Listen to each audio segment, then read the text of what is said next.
Well, good afternoon, everyone, and welcome to our October membership luncheon. I want to extend a special thanks to our Programs and Seminars Committee for arranging this virtual event, as we have a very important topic today. A friendly reminder, please place your audio on mute, and if you have any questions, please drop them in the chat feature, and we'll address them during the Q&A portion of the program. In my previous remarks earlier this year, I acknowledged that 2020 would be a landmark year, and 2020 has certainly lived up to that declaration, but definitely not for any reason we could have ever envisioned. COVID-19 has made our industry navigate uncharted territory like never before in our lifetime. Now more than ever, our BOMA San Diego 2020 theme of Future in Focus takes on new meaning. With uncertainty looming, it is more important than ever that the commercial real estate community stays apprised of all relevant industry news and information. As always, BOMA San Diego has kept its members in the know on all updates and mandates, in particular at the state and local levels. Part of keeping our membership apprised is staying on top of daily operational challenges facing us as an industry. Civil unrest and learning how to protect our properties in our current landscape is part of that new territory. And we look forward to hearing more from our guest speaker today on this very relatable topic. In order to make these events happen in our new normal, we count on the support of our generous sponsors. On behalf of BOMA San Diego, I want to extend a sincere thank you to our October program sponsors. Our platinum sponsor, Allied Universal. Our gold sponsor, Paragon Services Engineering. Our silver sponsors, Benchmark Landscape, CAM Services, CNI Roofing, Greater San Diego Air Conditioning Company, and Kimball, Tyree, and St. John. Please be sure and support our annual supporting partners. You can find them on the directory on the sponsor page at bomasandiego.org. And now I'd like to take the opportunity and invite our platinum sponsor, Jeff Case with Allied Universal, to tell us more about his company. Jeff, please take it away. You're on mute. Thank you. Thank you, Amber, and good afternoon, everyone. Let me start by saying that I truly miss our face-to-face lunches. I'm not talking about the chicken and the iced tea, I mean all of you.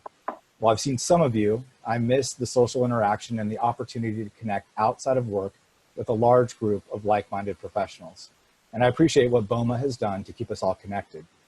Who would have thought that 7 months into the pandemic, we would still be holding these virtual meetings?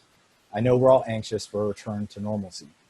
But the same challenges that prevent us from holding this meeting in person have created additional focus on security in our community, to enforce rules, to protect property, to deter criminal activity, to secure properties that are now less active.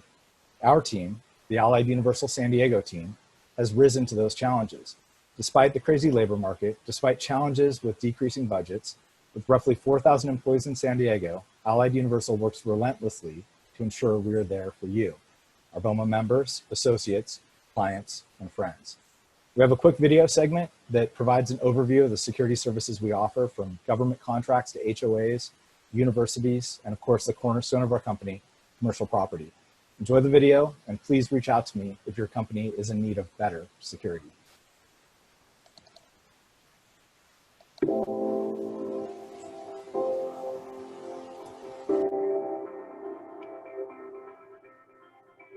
Every day, over 150,000 Allied Universal security professionals head to work, prepared to secure and care for the people and businesses in our communities.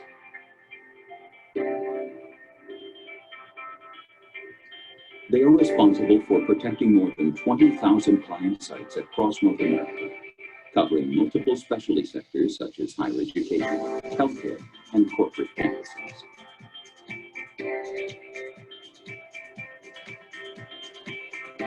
Technology like access control, intrusion and alarm detection, and IP-based video systems allows Allied Universal to customize every level of security to your needs. Through Allied Universal's integrated approach to security, the best trained officers are supported by the latest technology.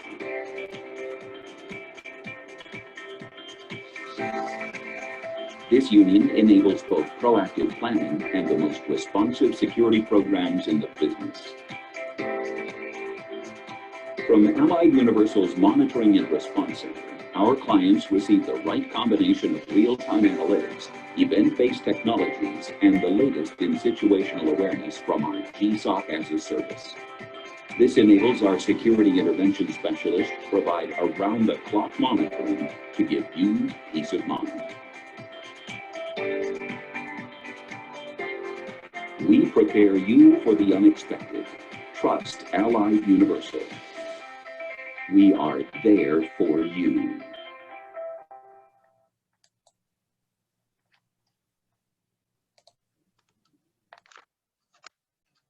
Great. Thank you, Jeff. And now I'd like to invite our gold sponsor, Stephanie Kozlowski with Paragon Services Engineering. Steph, please take it away. Just kidding, I'm not muted. I'm Stephanie Kozlowski with Paragon Services Engineering, and we are a proud long-term sponsor of BOMA San Diego. We are a women-owned small business and operate our building engineering services all throughout California and Nevada. Our key goal is to provide an excellent client experience, and we do that by putting our engineers first. We work hard to take great care of our engineers with their career goals, their HR needs, and so on. By taking care of them, we know that they will take care of you guys when the time comes to partner with you. One of the benefits of partnering with Paragon is that you get me. I've worked with many of you over the years, and you all know this. I personally have never promised perfect service because we employ human beings. Human beings make mistakes, have feelings and habits. But I do promise that together we will work through the inevitable ups and downs that service industries create. And a quick plug for BOMA, I'm sure all the long-term members can agree that this is a fantastic organization to belong to for your career growth, your next job, your next contract, your next friend, and in some cases, your next love interest could all be found in this organization. And like I've said before, I used to go to the lunches right before the food was served. I'd sit down and leave right after the presentation, never talk to anybody. And I went from knowing absolutely no one in BOMA to knowing practically everyone in the room. If you're new to the group, hang in there, get involved on committees, keep attending meetings and Zooms. It's only a matter of time before you know everyone too. And that's it for me. Thank you to BOMA San Diego, and thank you all for listening, and feel free to reach out to me if you need engineering support. Thank you, Steph, and thank you for the BOMA plug. That was a good one. At this time, I'd like to introduce Craig Benedetto, our BOMA legislative advocate, for a brief government affairs update. Craig, the floor is yours. Thank you. Hello, everybody. Nice to see you. Today is Tuesday, and what does Tuesday mean besides a BOMA lunch? It means it's the day that the state determines whether or not we get punished more or punished less, or maybe just status quo punishment on reopening. It appears as of today, and unfortunately, right now, the governor is speaking, so I don't have full confirmation of this, but it looks like, based upon the latest metrics, that we will continue to stay in Tier 2, which is also the red category. This is the Candyland color categories that we have to live by now. It will keep us with the same COVID restrictions we're living under now. Obviously, restaurants, if it does stay in the red category, will continue to be open at their limited capacity, retail the same way. Probably not going to let us have any Halloween to speak of, but maybe the drive-by Halloween will be the way to go this year. Our testing rates have been pretty static. They've dropped slightly in terms of positive, which is helpful, but one of the things that got announced by the governor's office over the last 10 days was a new health equity metric. This has basically been put into place to try and deal with some of the underserved communities, those that are most impacted by COVID, the folks that work in those essential services like grocery stores and others who have been working from the beginning, who live in areas where they have low home ownership, possible household overcrowding, air quality issues, educational attainment issues, things like that. Basically, if you're going to move forward, so if the County of San Diego is going to move from red to orange, which is that next level down on the restriction metric, where we'll have more reopening, we have to also, in addition to meeting the COVID positives, a reduction in that, et cetera, we'll also have to show some progress in dealing with this health equity issue. Right now, our health equity score is 6.2. That might get updated this week. We have to get below 5.2% for us to move to the next category. And so that a lot of folks that are looking at this, including the folks at the county, feel like that's unlikely to happen before the end of this calendar year. But I know the County of San Diego, and they announced this last week at their Board of Supervisors hearing, is investing a lot more money in the health equity piece of it, doing more testing in those communities, more contact tracing in those communities, basically in an effort to try and bring that number down, that whole score down to below that 5.2%, so we can move forward into that new orange category. Like I said, today is the day. We should learn more by this afternoon. I don't anticipate anything changing dramatically on that. One of the big things that we're following this year has to do with the elections, and Prop 15, I'm sure, is on everybody's mind. I'd like to thank all the folks who have gone on their own social media feeds to put on a No on Prop 15, either a banner or making a statement about it. This is a huge issue. It's a $12 billion tax increase. It will be if it passes, it will be the largest property tax increase in the history of the state of California. The unions are spending a ton of money on it. You've probably seen the commercials. We are still raising money actually to make sure that our TV buys continue on through Election Day. But what you can do to help now is to just talk to your friends, talk to your families, talk to your family, talk to your colleagues, talk to your networks, go on social media, put a No on 15, tell people, communicate with people that you are opposed to this, that this will have a dramatic effect on small business, on your tenants, on consumer pricing. I mean, it will put California in, yet again, a bad position to compete. A couple other quick things. The governor signed an executive order about a week and a half ago granting authority to local jurisdictions to extend the commercial eviction moratorium. At the state level, there was a bill passed into law that affected residential evictions, but nothing was in there. In fact, BOMA California worked hard to make sure nothing was in there on commercial evictions, but the governor noting that basically allowed through this executive order for local jurisdictions to be able to adopt or extend their eviction moratoriums. Right now, most of the jurisdictions in San Diego County have let theirs sunset. The city of San Diego's, in fact, sunsetted at the end of September. We continue to monitor this. This is a big deal, obviously. No one that I'm aware of is out there actively trying to evict tenants, but it's just something to monitor because obviously these moratoriums are problematic in a lot of ways. One of the good positive things that we will note at the federal level is that Congressman Roger Williams from Texas has introduced a new measure to make the energy efficient commercial buildings tax deduction permanent. They're calling it the Promoting Commercial Energy Efficiency Act. It's something that we have lobbied for every time we go back to DC. I think we've talked about, it's the code section is 179D. I think we've talked about 179D, frankly, since Amber was graduating from college. So it's been a long time coming. I'm guessing that this year we're going to be successful in making it permanent because we will not be able to go back to DC and lobby for it. So maybe we won't screw it up this time. Hopeful for that. You'll probably have a call to action on this soon as probably when the election's over. They'll get back to some real business back in DC. Until then, I'm guessing that anything, particularly a tax deduction, will not have any chance to make some progress. And then the last bit of good news is that the city of San Diego has begun full parking enforcement. So the 2-week grace period will end on the 15th, so 2 days from now. So for all of you that have been parking with total disdain for the rules, be forewarned. They will start not only citing, you will actually be paying fines starting on the 15th. So with that, Amber, I will turn it back to you. Great. Thanks, Craig. Happy to hear there's some movement there on 179D. Great. Okay. Well, thank you. Now I'd like to introduce our guest speaker for today. Sergeant Joshua DaFoe has been with the San Diego Police Department for 26 years and spent 16 years on SWAT. Currently, he is assigned as the sergeant in charge of the Mass Threat Unit, providing training and guidance in everything related to mass casualty incidents within the city of San Diego. Please welcome Sergeant Josh DaFoe. Sergeant, please take it away. All right, thank you, Amber. Let me get us going here. Hopefully this all works. Just a second, try to share my screen. There we go. All right, can you see the presentation there? Everybody, anyone? Yes, I see some heads nodding. Okay, good. So good afternoon. All right, good afternoon. Again, my name is Josh DaFoe. I'm a sergeant with the police department. Been with the department for 26 years. Right now I run a unit that what we do, or I say we because that's kind of funny because I'm the whole unit because of staffing, but what I do is go out and I talk to businesses and houses of worship and schools about workplace violence and specifically really active shooter.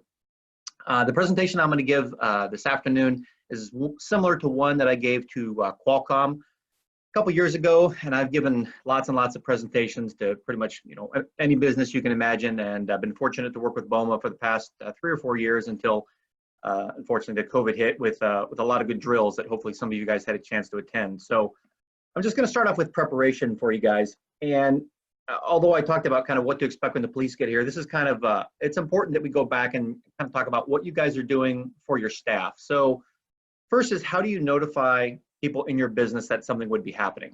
I know a lot of places have some sort of mass notification system, like maybe an app or something like Send Word Now. And I think those are good. I think the problem being is that who really is going to go online and log on to this notification system when somebody's shooting up their business. So I'm not sure those are the most efficient way.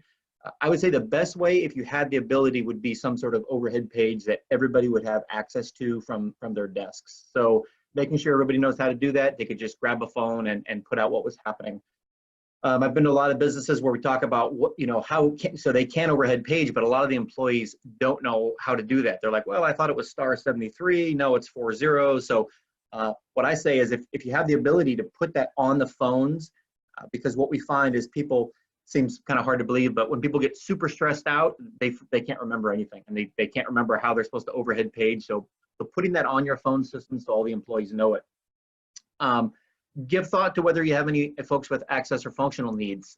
I gave a presentation to a group called Deaf Community Services before, and I thought, wow, that would be the hardest group possible to let know that something was happening, right? Because not only could they not hear that there were gunshots, but how would they know which way to go? So just be thinking about all your employees.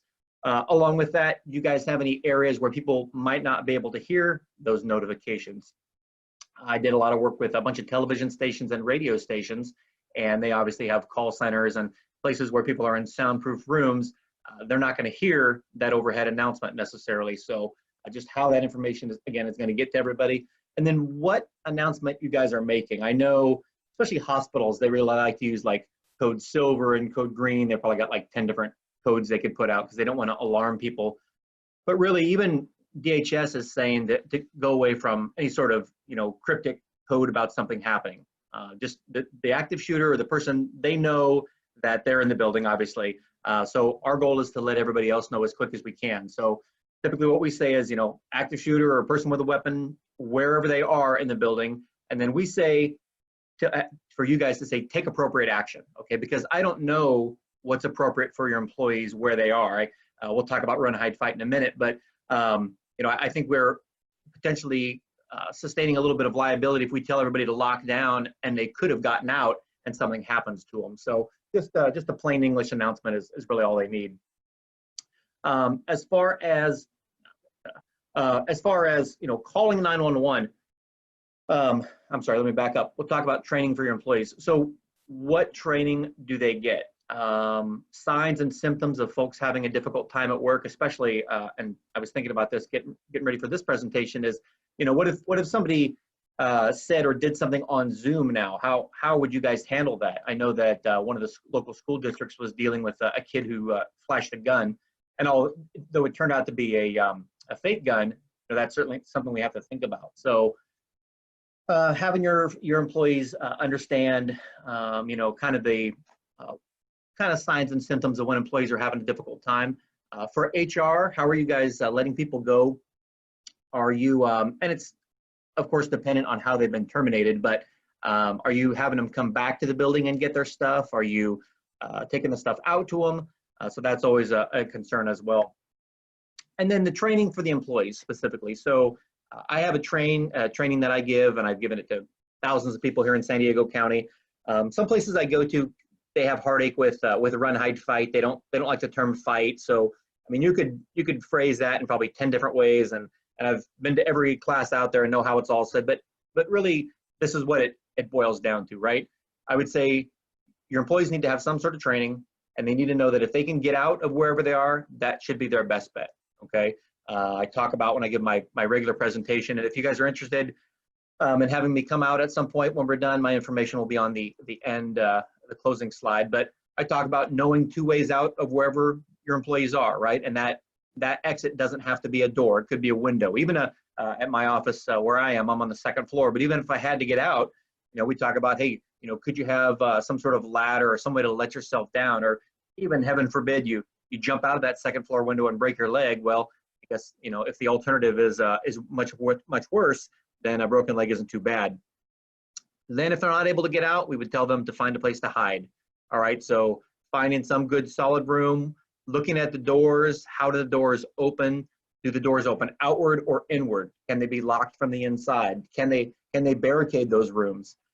I've been to a bunch of schools where we walked around to the different classrooms and we looked at the layout of the classroom, and let's say they had a bookcase maybe on the far end of the room. We said, hey, can we move that bookcase closer to the door so if something happened, you wouldn't have to slide it all the way across the room, right? It would already be by the door.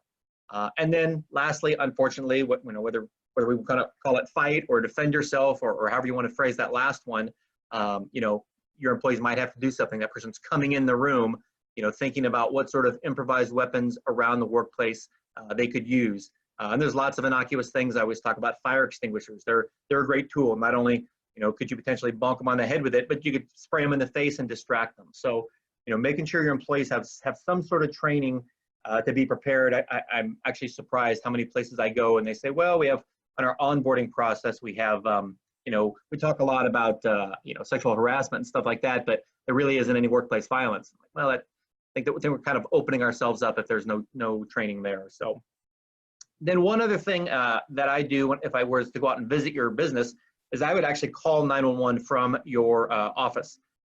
So calling 911, there's a couple reasons behind that. So first is I'm trying to verify the address that shows on that 911 call. And I've been to more businesses than I care to count. That let's say your business has 2 or 3 different places on the same property. If I call from one business, does it show one common address, or does each place have its own address? I called from one business up in Mira Mesa, and when they answered the phone, 911, it was at it showed their parent company up in San Jose. So obviously a really big disconnect there. So, you know, what I tell folks is, hey, if there was an emergency, even if you couldn't talk, we talk about, you know, calling 911 and just setting the phone down. We call it an open line in police work. So we can hear what's going on and we can see the address there.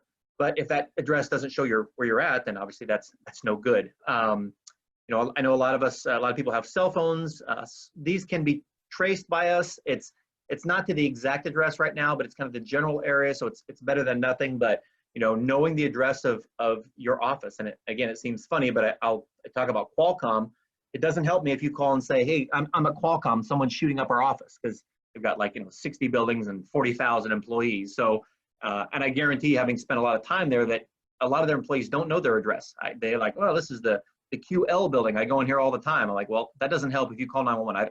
I don't know that address. So, you know, part of what I do as well is go out and kind of liaison with these businesses and try to be a conduit between the division that is closest to them and the business as well, to kind of, you know, bridge that gap a little bit.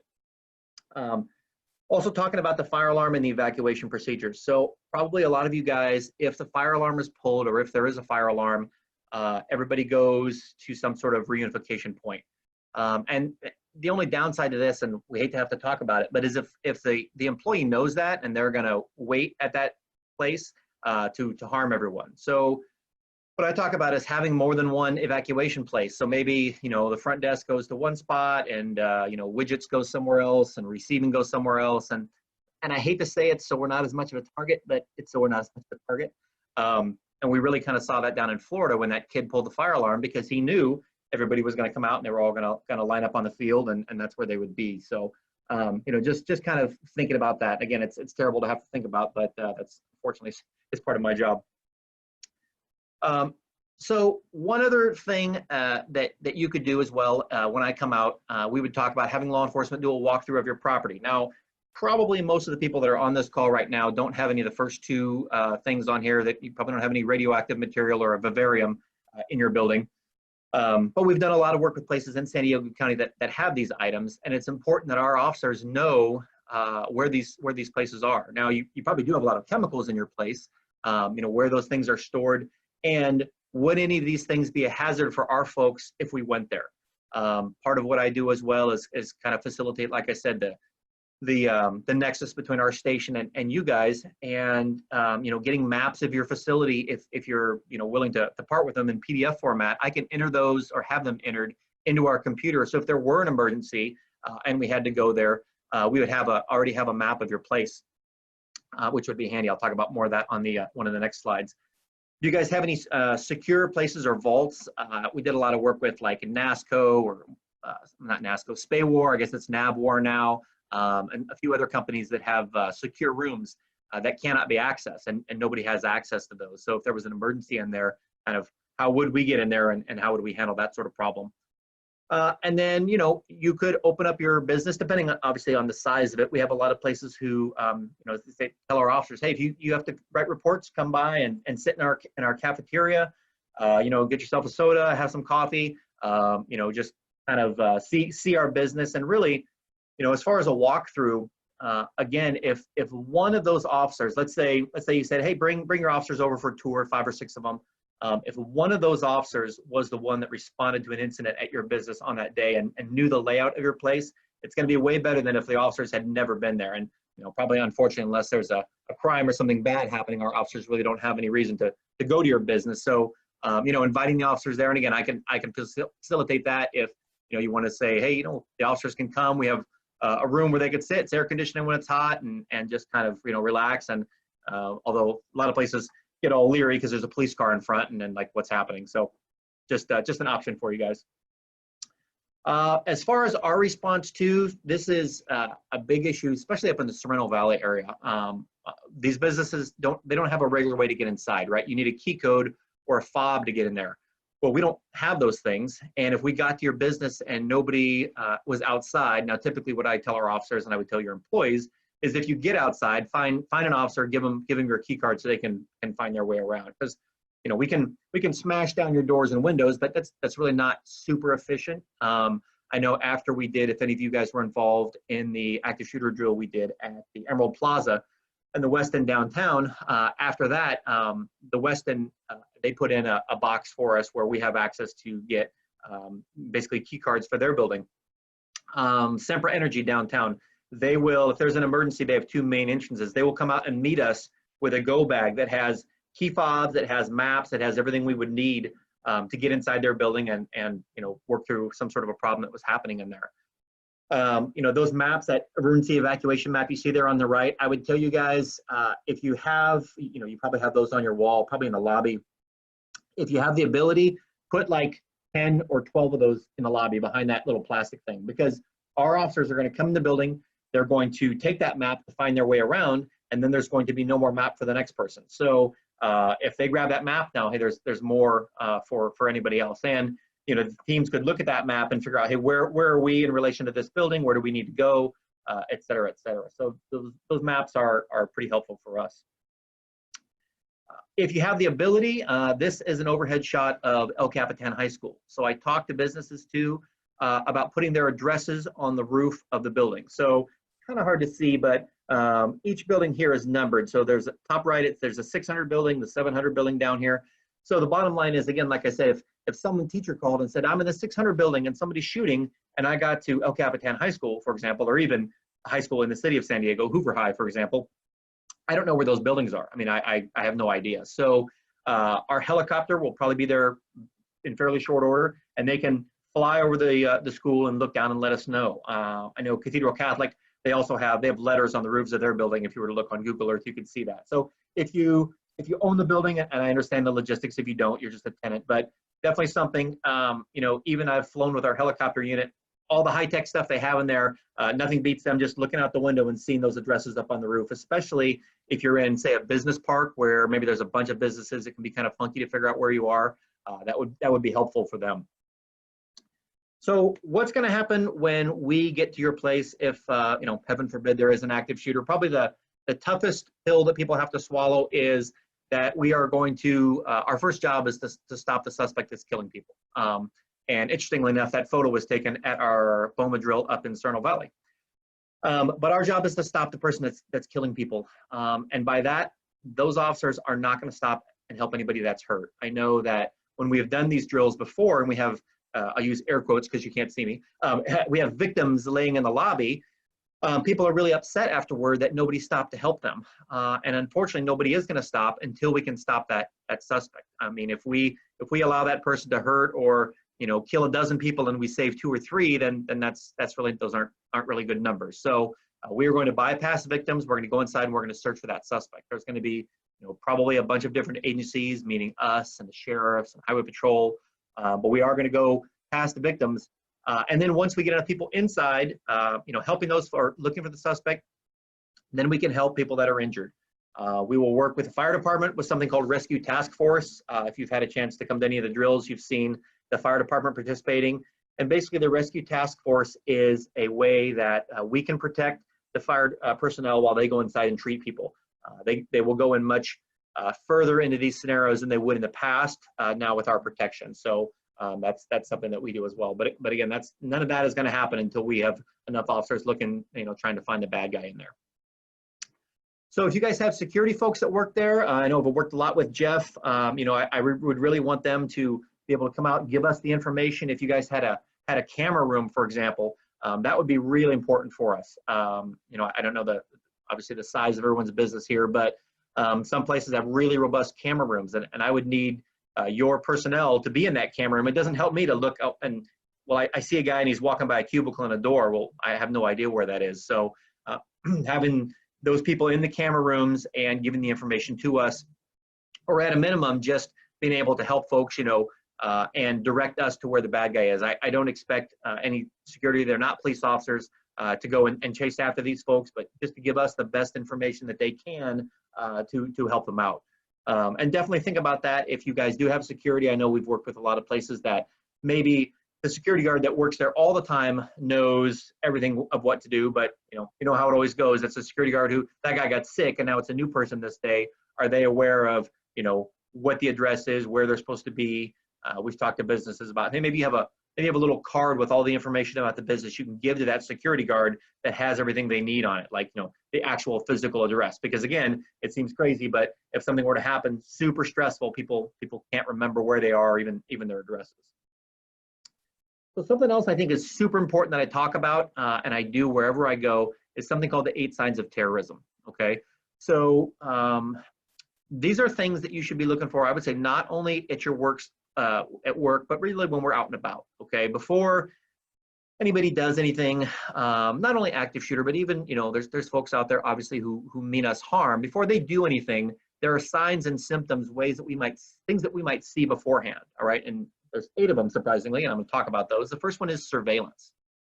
So we get calls at the airport all the time about there's somebody down here taking pictures of planes. We go down there and they just like taking pictures of airplanes, right? But now they're at your business, maybe they're in your back parking lot and they're taking pictures of entrances or exits or cars. It would just be weird. You'd think like, why is that person taking pictures back here? Elicitation is another big one. They're asking questions about maybe security guards or cameras or hours of operation, just stuff that again that would be odd or out of the ordinary. A really big one that you guys might see is this one here. It's called testing security, and especially something called tailgating, which, as you probably know, tailgating is where you have your key card, you swipe it, and you're going through the door, and maybe I put a couple boxes in my hands, and I'm like, hey, hold the door for me, and you're like, I don't want to be a jerk, so you let me in. But what you don't know is I've been terminated, right? I don't work there anymore, or whatever the case might be, and now you've let me inside the building. So we talk about, it's really important about tailgating, not letting people that aren't supposed to be in the building inside there. Probably not so much for you folks, but funding, people that are sending money to these places. Supplies. So there are a lot of things out there, fairly innocuous things that could be made, frankly, into an explosive device. And it's not too hard. You could go on YouTube and do it. A lot of you guys probably have these materials at your business. So if someone were to steal them, and I'll use chlorine, for example, if chlorine was to be stolen from a high school pool, I would hope that they would report it, not only to the police, but I'll tell you how to report it another way after this, and not just say, somebody just stole our chlorine, let's just order some new chlorine. Beauty supply stores, hydrogen peroxide can be made into an explosive. So if somebody came in and they wanted to buy all your hydrogen peroxide, they're not trying to bleach, 50 people's hair. They're probably trying to do something nefarious with it. So impersonation, either in person or over the phone.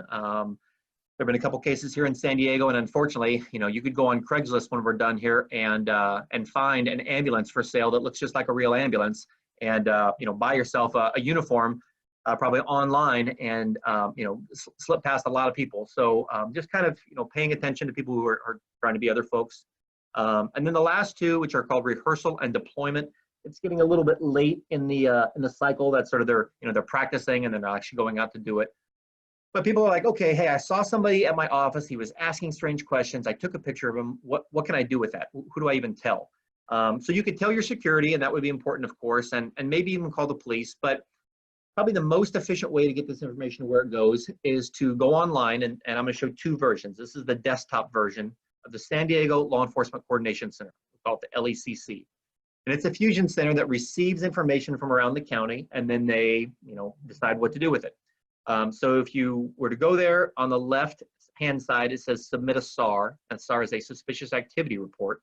And you would go to that and you would just plug in all the information. The other way that probably a lot of us would do it would be on our phones. And so here's what it looks like on your phone.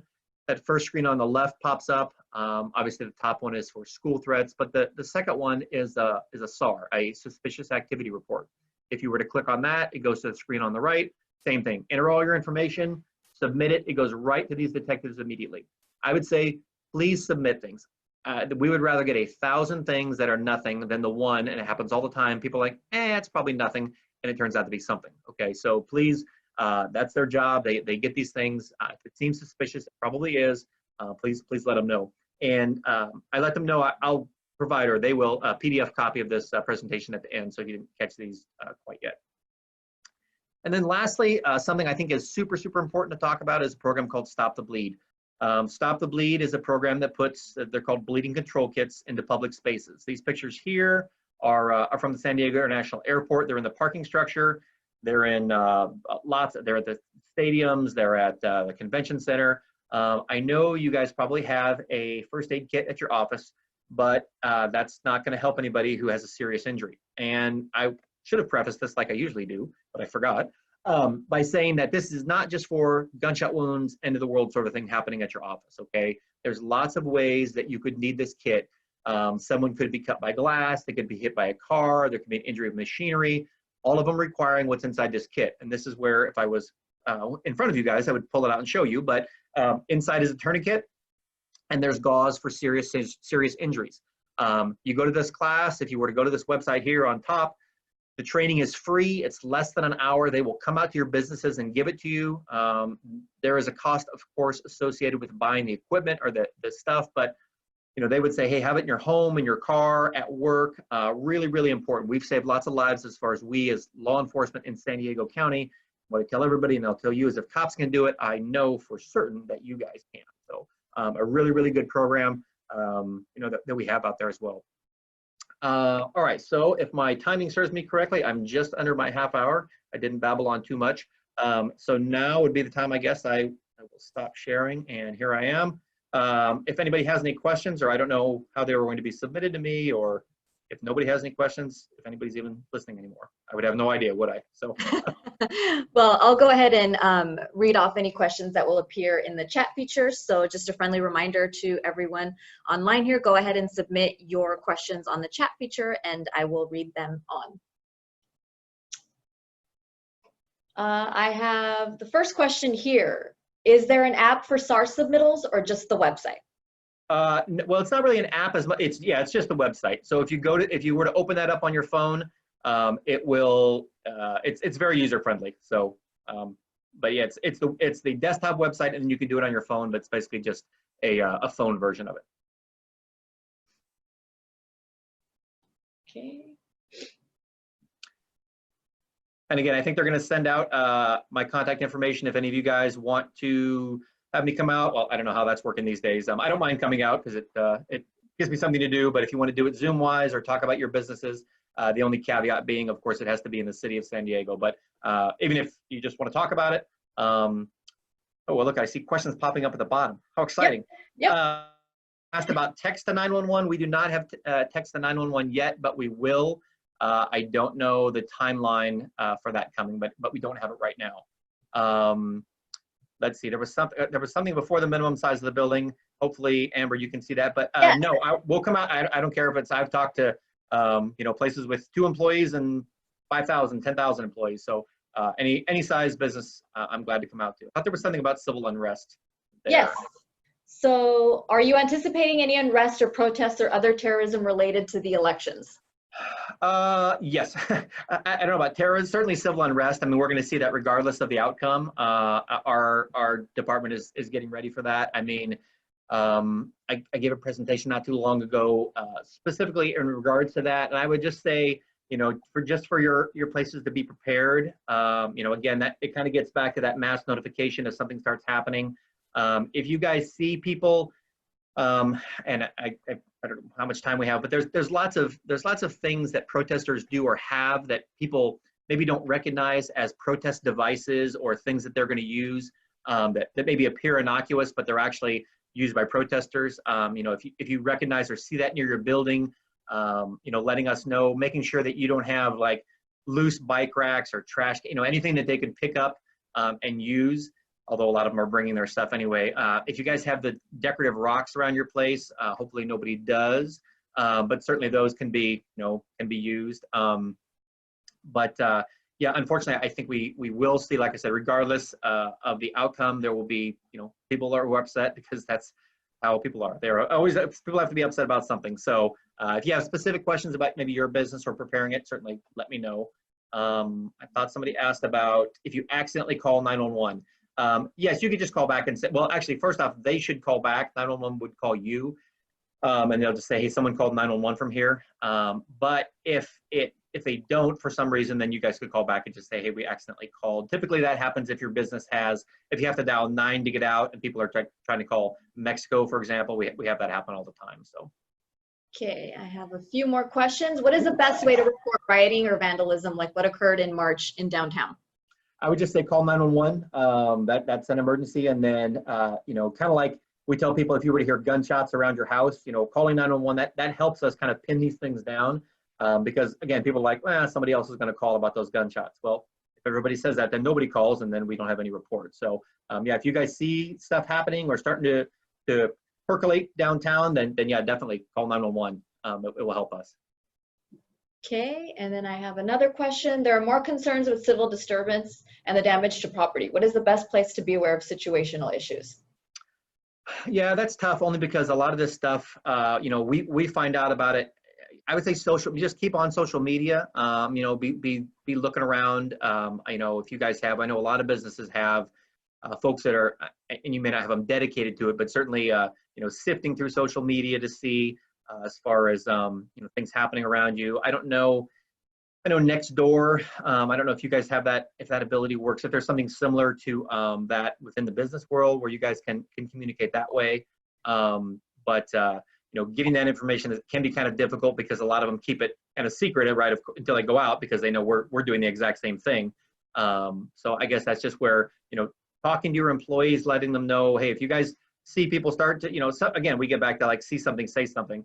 If they see something that seems strange, let somebody know. At the minimum, you guys or security or somebody, let someone know, and then, getting a hold of us. Okay, and that's all the questions I see for now. So I just want to say thank you, Sergeant DaFoe, for that incredible, insightful presentation. I know, just coming from personal experience, just 3 weeks ago, we were one of those property owners that suffered some damage from those decorative rocks that we have around here. So someone was upset that the building wasn't open at 8 o'clock at night and unfortunately broke our windows. So, thankfully you guys responded pretty promptly, and the person's now in custody. So, yeah, so these issues are very real to us. And so we genuinely appreciate you talking to us about it today. All right, thank you. Great. Okay, at this time, I'd like to invite Tiffany Cutler for an update about the Community Service Committee. Tiffany, please take it away. All right, thanks, Amber. Hi, everybody. I am Tiffany with the Community Service Committee. I just have a couple quick announcements. First one is regarding the curbside clothing drive. We'd like to thank everyone who donated to the recent Pour and Clean curbside clothing drive. The committee was absolutely blown away by the response from membership. We were able to donate well over 600 items of clothing to the Second Chance program, which made it an incredibly successful event. This clothing will be provided to those in need of reintegration assistance while transitioning back into the workforce after homelessness, rehab, and incarceration. So a big thank you to everyone who participated in that. Moving on to the holiday gift drive. Save the date. BOMA San Diego is proud to partner with Promises to Kids for our upcoming 27th annual Give From Your Heart holiday gift drive, benefiting the foster youth of San Diego County. Promises to Kids provides resources for over 3,000 current and former foster youth in San Diego County and is focused on bettering the lives of children who are in foster care due to abuse and neglect. We'd like to briefly share a video Promises to Kids created for BOMA San Diego after last year's gift drive. Melanie, I think you have, okay. Yeah, just a quick warning, you'll want to turn up your sound for this video.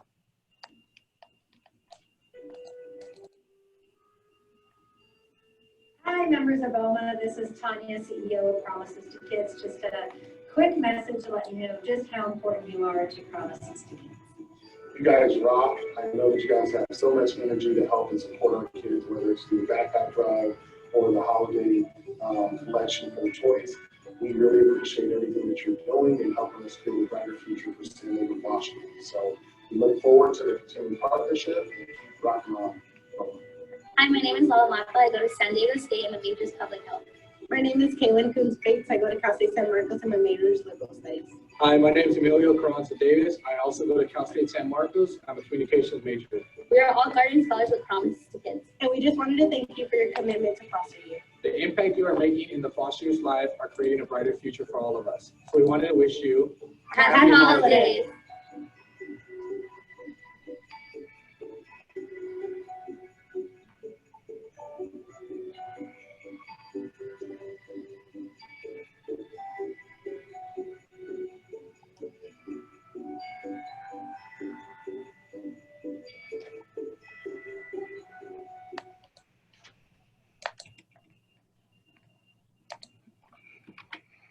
This year, we've set a goal of collecting 15,000 toys and 20,000 in cash and gift card donations. We will be collecting toys, gift cards, and check donations beginning November 21st. There will be 4 options to donate this year. Drop off in-person gifts at one of our many donation bin sites, online on the Holiday Gift Drive donation web page, or via mail, and on the Promises to Kids Amazon gift registry. If you are interested in hosting a gift donation bin at your office or building, please keep an eye out for the sign-up link, which will be sent out to membership on Monday, October 26th. Let's all do our part to help brighten the lives of San Diego's foster youth. With the current pandemic, many of these children are unable to visit siblings or attend in-person schooling, which makes this time of year especially difficult this year. Last but certainly not least, we have the Brighter Futures Zoom call coming up.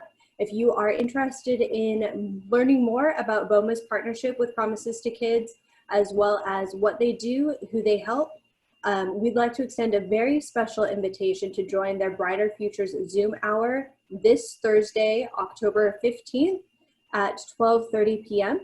To register, please email Ronald Epps from Promises to Kids at ronald@promises2kids.org. And that is Ronald at promises and then the number 2kids.org. Thank you. Thank you, Tiffany. And I just wanted to give another shout out to the Community Service Committee. For those of you that may not be aware, they exceeded their fundraising goals this year for the Promises to Kids Back to School Backpack Drive. They fundraised, thanks to our membership, close to $20,000 this year, which is an incredible accomplishment given the time. So kudos and thank you to the Community Service Committee. So really great. And that concludes our program today. Thank you for joining us today. Please stay tuned for details about our next virtual event. Watch your inbox and be sure you're following BOMA San Diego on all social media platforms, including LinkedIn, Facebook, and Instagram. Friendly reminder to please remember to vote no on Prop 15. And meeting adjourned. Have a great afternoon, everybody. Until next time.